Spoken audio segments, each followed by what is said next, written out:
ప్రభువైన యేసుక్రీస్తు శరీరధారిగా ఈ లోకంలోనికి వచ్చి ఉన్నాడు అని సర్వలోకానికి తెలుసు.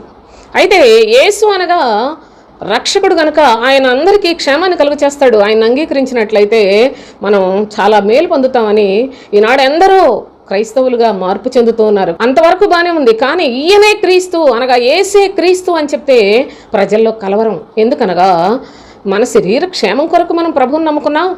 అయితే క్రీస్తు శరీర సంబంధమైన మనస్సును చంపేయండి అని చెప్తున్నాడు. అది చాలా కష్టం కదా.